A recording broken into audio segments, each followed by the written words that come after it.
Alors, l'eau au restaurant est un sujet dont on parle trop peu d'ailleurs. C'est un sujet assez problématique. Je m'explique.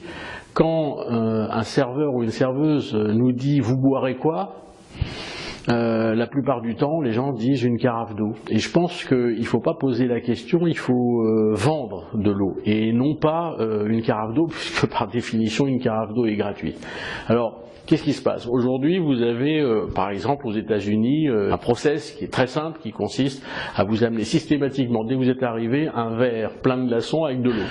Bon, c'est la technique américaine, je pense que c'est pas une bonne technique pour la France, parce que ça peut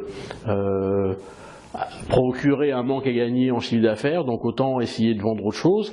Et amener une carafe d'eau en France directement sur la table sans qu'un client l'ait demandé, ça n'a pas de sens non plus, parce qu'il n'a rien demandé, on n'est pas sûr qu'il veuille boire de l'eau, on n'est pas sûr qu'il veuille de l'eau du robinet, enfin bref, je pense qu'il faut rien emmener d'office, que ce soit un verre aux États-Unis ou une carafe d'eau en France.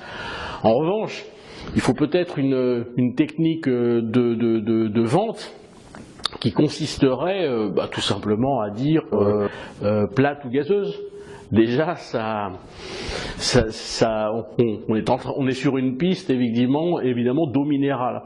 Mais je pense que la carafe d'eau, il faut pas l'amener systématiquement, il ne faut même pas la proposer, et il faut plutôt vendre de l'eau au même titre qu'on vend le vin d'ailleurs. Je vois pas pourquoi on vend le vin et on ne vendrait pas l'eau. Et aujourd'hui, vous avez des eaux qui sont fabriquées sur place, on le sait, c'est écologique.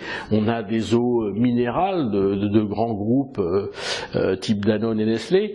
Donc pourquoi on vendrait pas l'eau de la même manière? Et il y a même des établissements avec qui on a fait créer des cartes des eaux, et ça se vend, des cartes des eaux, en disant qu'est-ce que vous souhaiteriez boire, etc.